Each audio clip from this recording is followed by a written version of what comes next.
Everyone, good morning.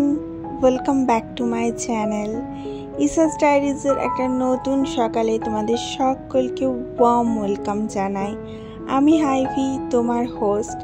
আমার একটা নতুন দিনের নতুন সকালে তোমাদের সাথে আজকের দিনটাকে স্টার্ট করব। ঘুম থেকে উঠেই মেয়েটাকে নিয়ে প্রচুর ব্যস্ত হয়ে পড়ি, দেন ওকে স্কুল পাঠাই।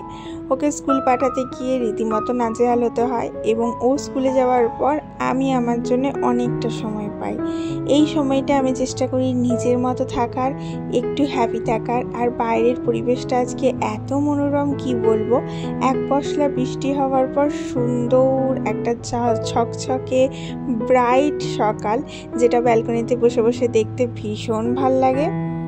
আসলে সারাদিনের অক্লান্ত পরিশ্রম, কাজ, সময়ে কাজটা কমপ্লিট করা, ছেলের সমস্ত কিছু দেখা, এই সমস্ত কাজের মাঝে কোথাও না কোথাও গিয়ে নিজের ব্রেনটাকে রিল্যাক্স করার মতো সময় আমরা পাই না। তো নিজের ব্রেনটাকে সারাদিনের মধ্যে 10 মিনিট অন্তর রিল্যাক্স করার মতো সময় দেওয়া উচিত। সেই সময়টা আমি আর্লি মর্নিংয়ে খুঁজে পাই মেয়েটা স্কুল যাওয়ার পর। এক কাপ চা হাতে নিয়ে খানিকক্ষণ নিশ্চিন্তে বসে বসে গ্রিনারি দেখতে দেখতে চাটাকে এনজয় করা, অথবা ব্যালকনিতে বেশ খানিকটা সময় কাটানো, যেই সময়টা সারা দিন তোমাকে হেলথ করতে বা সারা দিন তোমার এনার্জিটা গেইন করতে সাহায্য করবে। একটা সময় ছিল যখন আমি আলু পোস্ত খেতামই না, আর এখন আলু পোস্ত প্রচুর একটা ভক্ত হয়ে পড়েছি। আলু পোস্তর জন্য পোস্ত যেটা আমি বাটি, সেটা কখনোই আমি শিলনোড়াতে বাটি না, কারণ আমার কাছে শিলনোড়া অ্যাভেলেবেল নেই। আমি সবসময় মিক্সিতে বাটি। আর তোমাদের দেখাচ্ছি মিক্সিতে কতটা ফাইন পেস্ট হয়। সামান্য একটু পোস্ত মিক্সিতে ভালো বাটার জন্য একটু বেশি জল অ্যাড করে 2-3 বার ধিমে আঁচে ঘোরালেই কিন্তু, মানে ধিমে আঁচ মানে লোয়ার যেটা থাকে সেই ভ্যালুতে ঘোরালেই কিন্তু সুন্দর পেস্ট হয়ে যায়। তো আজকের জন্য মেনু হয়েছে আমাদের আলু পোস্ত, যেটা দিয়ে শুধু ভাতটা এমনিই খাওয়া হয়ে যায়। আমি বেসিক্যালি বর্ধমানের মেয়ে, তো বর্ধমানে আমাদের রেওয়াজ আছে আলু পোস্ত, আলু ভাতে এবং টক। এই 3টে জিনিস ছাড়া আমাদের ভাত কখনোই মুখে ওঠে না। তো টকটা কোথাও না কোথাও গিয়ে বা চাটনিটা কোথাও না কোথাও গিয়ে আমি করে উঠতে পারি না, বাট আলু পোস্ত, আলু ভাতে এগুলো খেতে কিন্তু বেশ ভালো লাগে।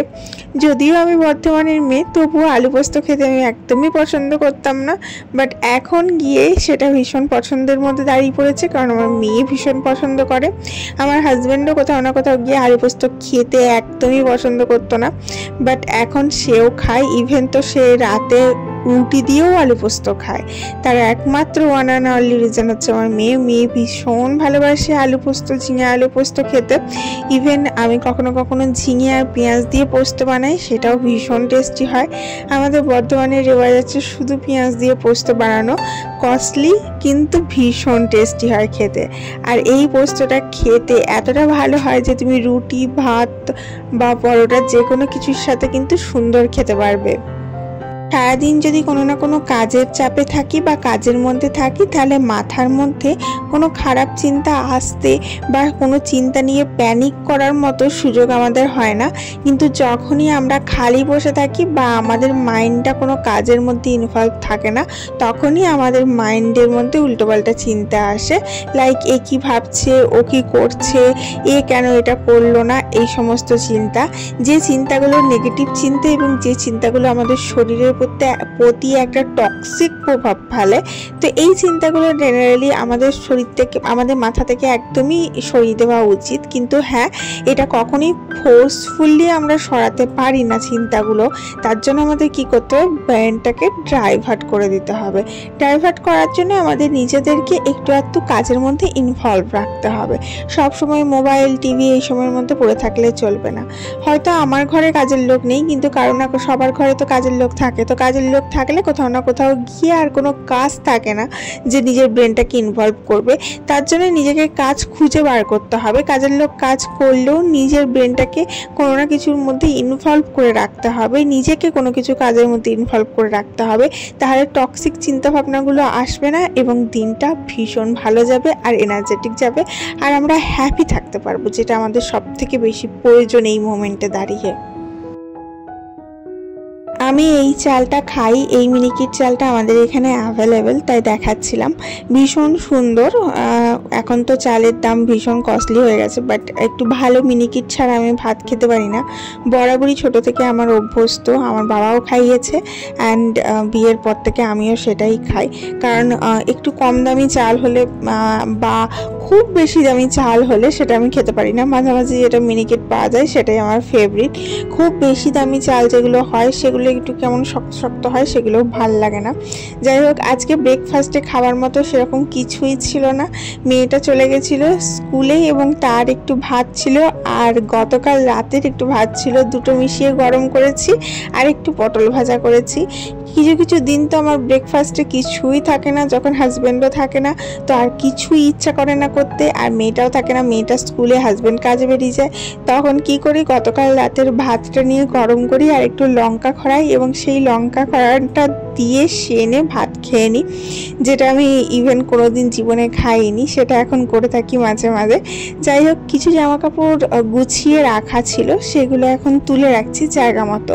আমি চেষ্টা করি আমার আলমারিতে প্রপারভাবে জামা কাপড়গুলো সাজিয়ে রাখতে। আমার মেয়ে চান করার পর নিজের জামাটা নিজেই চয়েস করে বার করে পরে, তার জন্য প্রত্যেকটা জায়গা প্রপারভাবে গুছিয়ে রাখি। ওর প্যান্টের একটা আলাদা জায়গা, ওর ড্রেসের একটা আলাদা জায়গা, যাতে ওর নিতে সুবিধা হয়। এবং আমিও নিজের ইনার গার্মেন্টসগুলোর একটা আলাদা জায়গা করেছি, এবং যেগুলো রেগুলার ইউজ করি সেগুলোর একটা আলাদা জায়গা করেছি, যাতে নিজেরও নিতে সুবিধা হয়। যাই হোক, ভিডিওটা যারা যারা দেখছো অবশ্যই অবশ্যই প্লিজ একটা লাইক অবশ্যই করবে, আর তার সাথে সাথে ভিডিওটা কিন্তু তোমার বন্ধু বান্ধবের সাথে অবশ্যই শেয়ার করবে, ঠিক আছে, যে কোনো প্ল্যাটফর্মে। আর তোমরা যারা এখনো পর্যন্ত সাবস্ক্রাইব করোনি আমার চ্যানেলটা, তারা আর কিসের জন্য দেরি করছো? এখনই ঝটাপট আমার চ্যানেলটাকে সাবস্ক্রাইব করে আমার চ্যানেলে একজন অ্যাক্টিভ মেম্বার হয়ে যাও। আর আমি কথা দিচ্ছি, আমরা সবাই মিলে প্রতিটা সকাল সুন্দরভাবে এনার্জেটিকভাবে স্টার্ট করব একসাথে। আজকে সকাল সকাল একটা বিশাল বড় গিফট এসেছে, চলো তোমাদেরকে দেখাই। এই গিফটটা দেখে আমাকে জানিও তোমরা বুঝলে কিনা এটা কি গিফট এসেছে আমার জন্য। তবে আমি গিফটটাকে আনবক্সিং করছি, জাস্ট খুলে বার করে দেখছি ঠিকঠাক আছে কিনা। তারপরে পুরো আনবক্সিংটা আমি আগামীকালের ভিডিওতে তোমাদের সাথে শেয়ার করব এবং দেখাবো এটার কার্যকারিতা, বা এটা কতটা হেল্পফুল, বা এটা সব কিছু ঠিকঠাক আছে কিনা, এই সমস্ত কিছু নেক্সট ভিডিওতে দেখাবো। জাস্ট আমি আনবক্সিংটা দেখালাম, আর এই এত বড় গিফটটাকে নড়াতে চড়াতেই খুব কষ্ট হচ্ছে। তো তোমরা এই গিফটটা কি সেটা কেউ যদি বুঝে থাকো তাহলে আমাকে কমেন্টে কিন্তু অবশ্যই জানিয়ে যে জিনিসটা কি পেলাম, এত বড় গিফটটা কি পেলাম। দেখেছো কত বড় আর কত ভারী। আমি ভীষণ হ্যাপি, এই জিনিসটার জন্য আমি অনেক দিন ওয়েট করেছিলাম। ফাইনালি এটা হাতে পেয়ে আমার ভীষণ ভীষণ আনন্দ হচ্ছে। আমি ভাবিনি এত বড় গিফটটা আমি এমনিই পেয়ে যাবো ফ্রি অফ কস্টে।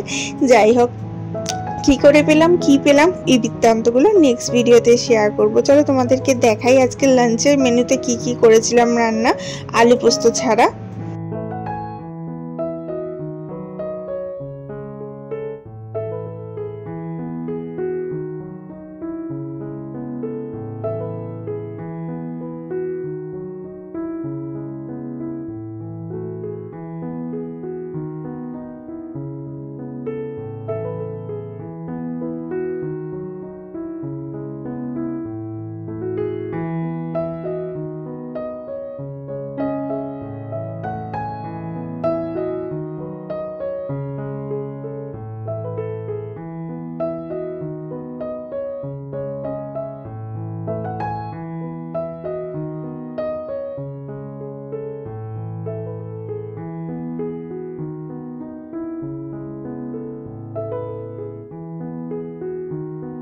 এই দেখো আজকে লাঞ্চের মেনুতে কি কি ছিল।